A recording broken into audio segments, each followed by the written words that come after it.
to my ALF Training. Cheryl Stockstill here, my wife. How are you doing? Good. How are you? We are going to do I'm good. Thank you. Okay. Yeah, thank you for asking. I was like, you're sitting next to me. I know how you're doing. Whatever. We're going to do a survey review. We haven't done this in a while. We're going to start doing a lot more of them. If you're on our Facebook group, I really appreciate you guys. We haven't been able to do as much content, but we're going to start doing a lot more. If you're on our YouTube channel, thank you. Hit the like button. You can leave a comment. Cheryl, you want to talk about what we're doing coming up here soon? Oh, we're going to be at the FALA convention this year, I think it's August 6th through the 8th, or it might be August 6th through the 9th, or 5th through the 9th, I'm sorry. But we'll be there the 6th and the 7th for the trade show. And this is the first year we can go, which is exciting because it usually falls on our son's birthday, so that's a no-go for us. And so this year it didn't fall on his birthday, but it's at the Universal Lowe's Sapphire Hotel, which is awesome, and you can bring your kids and go to the parks on your off time. But we'll stop by at our booth and say hi to us. Anyway, we're by the food, which is in the middle, which is a good location. So. And Cheryl's going to give you some chocolates or something. I hope we don't eat them all. Okay. So basically, a survey review, we're going to go through and look at people's surveys, and we find deficiencies so we can all learn from them and make sure that we don't get cited for those same things. And sometimes you find weird things that they're looking for that you didn't know about. And we've learned, that's how we learned a lot. So we're just going to go through these. It's not going to be a long video. This is a couple of different facilities, citations, combined some things that we thought were interesting. Well, just so you can have an idea of what they're looking for. And these are little mistakes that can be easily corrected. So it's something you can go into an audit today. The first one was medication storage and disposal. What happened was the facility had a resident move out, and they gave the medication to the family upon discharge, but in their policies and procedures, it states that when they discharge a resident with medication, they have to get a signed statement that the family or guardian received the medication, and that's where they failed to do that. So they got cited for it. So make sure you're following what's in your policies and procedures. Otherwise, they can cross-reference that and you can get a ding, unfortunately. And you may want to go through your different files and contracts and take things out that aren't necessary that could be prevented, and that would help that. But you do have to have a policy on disposal and discharge. But oh, sure. But I think the way... So let me just read this really quick. So...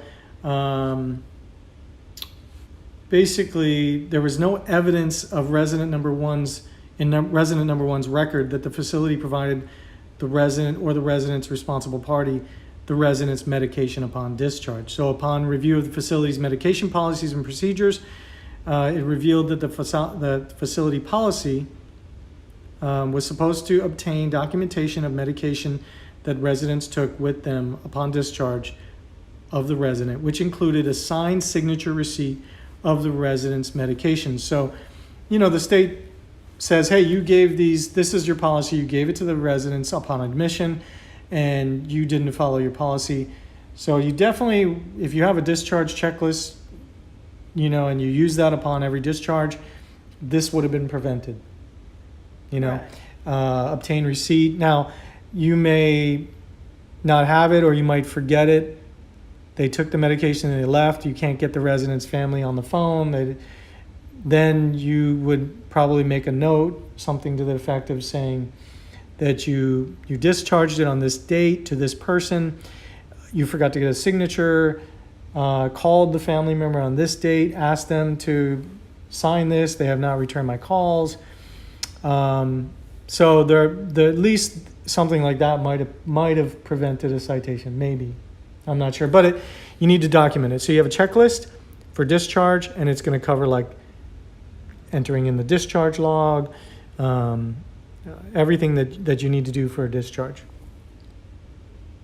So the next citation they got was, that was a class 3 citation, and they tried to correct it before the surveyor left, but they didn't. So they'll probably be able to correct it and hopefully submit for a desk the review. surveyor gave them like the day to find documentation, but they couldn't get documentation. Yeah. So Nice. yeah. I don't know if they let them call a family member, but they were looking in their records for it. Okay, next thing they got tagged for was assistance with self-administered medication, which is a very broad subject.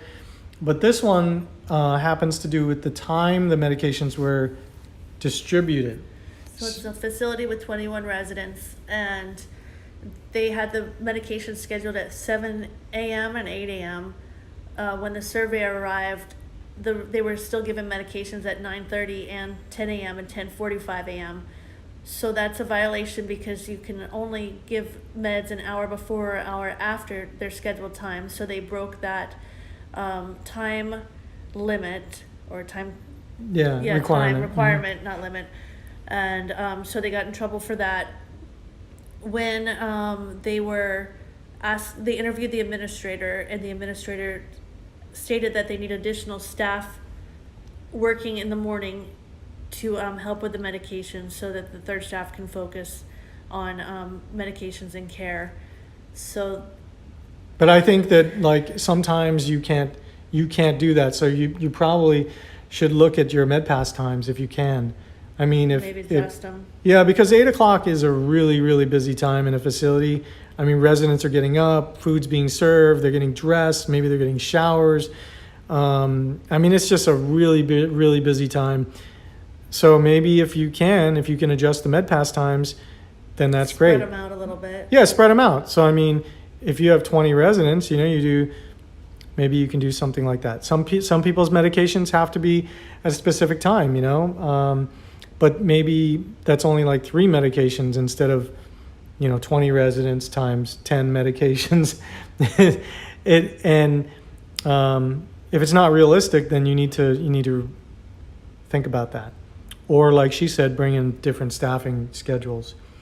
So basically that's that tag, right? Mm-hmm. And boy, that has to be stressful for that caregiver there, huh? I mean, you're doing all these other things and you're trying to distribute the medications 2 hours late. And ACA's there. So yeah. another thing they got tagged for was not signing the MOR after they gave the medication. And they had multiple omissions.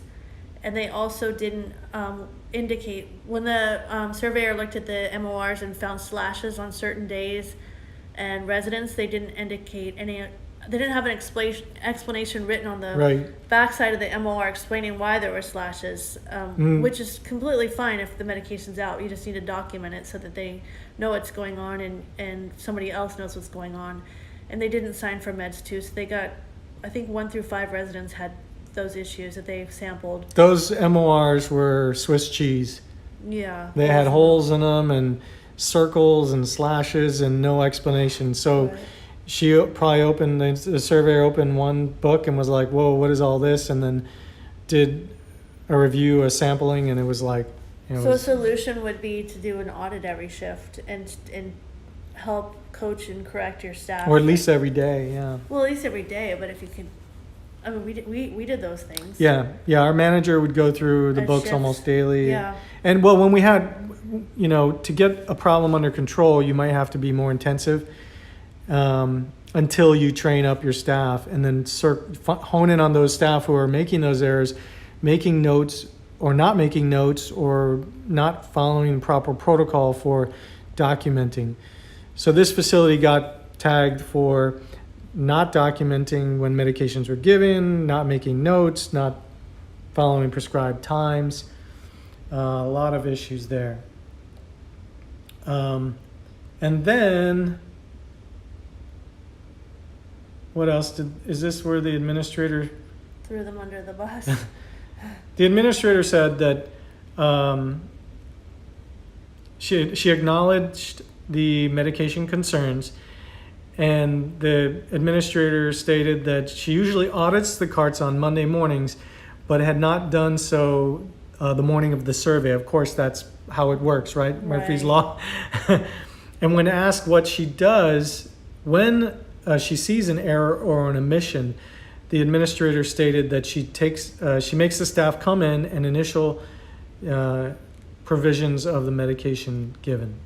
So she corrects it, but she didn't do it often enough. And they need to do it a more often just to correct the situation. Yeah, and the staff should be trained up. Yeah, Yeah, absolutely. yeah. If you notice that problem, if she does it on Mondays or whenever she does it, then she needs to figure out which staff are making those mistakes. Right. And I mentioned this before in a previous video, but what we did before was we had a cheat sheet, and the cheat sheet was a step-by-step, like 8 or 10 steps, whatever the MedPass steps are. Number 1, get the medication from its secure location. Number 2, get a pen. Number 3, and each step had a picture and an explanation underneath it. I'm trying to find a copy of it. I have it somewhere, and if I can, I'll probably, put it on the Facebook group or someplace. But we trained our staff to follow the cheat sheet. It's in the back it's in everybody's MOR. I made a copy of it. It was full color and had a picture illustration of what you do. Watch the resident take the medication. Initial the book after each medication, each step of the way. And that way, if the state is there or if they forget, they can just calmly open up the book, open up the instruction sheet, and follow the instructions. Because we trained our staff a lot. We constantly did it, made them demonstrate to us that they could do it. But we had our survey, and a staff member who's really good at med passes, took the resident to her room, had the medication, gave the medication to the resident, one medication, before she watched her ticket, she said, "Oh my God, I forgot a pen." So she ran out of the room to go get a pen. The resident took it. She came back. She didn't observe the resident take the medication. We got cited. And that's not a fun thing to get tagged for, because they're going to have to come back and do another observation on your medication pass. But that could have been avoided, and that's what triggered us to put the cheat sheet in the records. So, okay, so next thing we got, let me just make sure we're still recording here. Next thing we got is staffing standards. So based on record review, the facility failed to ensure that newly hired staff submitted a statement from a healthcare provider based on examination conducted within the previous 6 months that the person does not have any signs or symptoms of communicable disease. And all of the staff files that they audit were missing this, so it was a big oversight, and maybe they didn't realize they needed it. But a good solution was just maybe if you have we had a nurse practitioner that came in, and we would send all our staff to her before she got hired and scheduled as part of our pre-service orientation package, and that way we made sure we had those in the file. And then following a checklist for your employees is definitely helpful too. There's definitely some things that you just can't mess around with, background screening, communicable disease, TB tests, whatever those are. I mean, most of the time, in fact, all the time, we paid for everything. Mm-hmm. We paid, just come on in. You have to be here at this time because I'm paying for it, and I'm going to get that form in your file before you even start work. And I think people get in trouble when they just say, you need to go to your doctor, or you need to go get a physical here or there. And the employee won't do it. Maybe they don't have the money, they forget, they're irresponsible, they show up for training, and all of a sudden you forget, you think you have everything, and all of a sudden you're going to get cited for that. So you definitely want to get that done beforehand, and paying for it is one way, and a checklist is another way. But you can't put yourself in a position where you absolutely have to have them start, and and then they don't have those things. So let's see. Another thing they didn't have was in-service staff training, reporting resident neglect. All of those things should be on the checklist. Now, if you have a ALF Training subscription account, we have a compliance tracking system now, and it'll help you avoid most of these things. It's just free, included with your subscription, and you enter an employee into your system, and it gives you all those default tasks, and it puts the courses in their account, and then you can monitor it, see what's overdue, and make sure that you stay in compliance. So it's to me, it's critical. If you don't have that system, if you're not using a system, you're bound to have citations because, human error. So another thing, let's see here. Whoops. Emergency plan. They didn't have the approval on file. So you want to make sure, of course, you all probably know that already. You have to have your emergency plan approval on file. ECC training. So this facility was ECC. And they,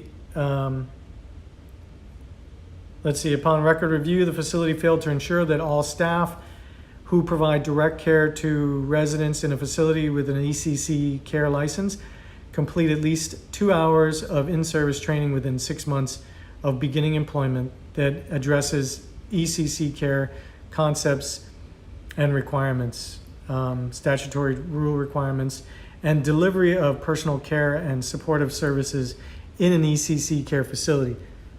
So the ECC manager can provide that training. The ECC manager needs the 4-hour training. We provide that on my ALF Training. Perfect. So you'll have to have a certificate for that specific training signed by the administrator or the ECC manager, Right. in their records. And if you need an audit, you can always call us, and we have somebody on staff that will go out and do an audit of your records and maybe save you a little bit of paperwork and heartache with ACA. Very reasonable priced, and maybe they can help give you some pointers too.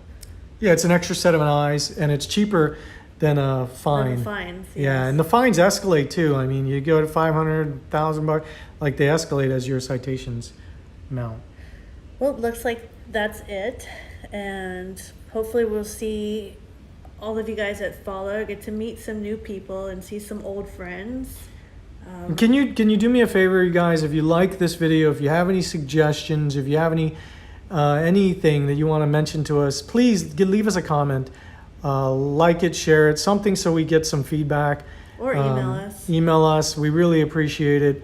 We also would love to do interviews with any administrators. We're trying to create a lot more content for training. So I want to come and visit you at your facility if we can. So you're going to be hearing a lot more from us.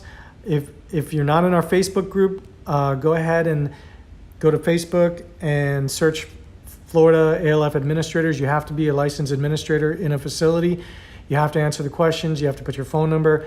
It's a closed group. Thank you. Have a great, happy, safe 4th of July. Yeah, have a good holiday weekend. And we will Or talk to you week. all soon.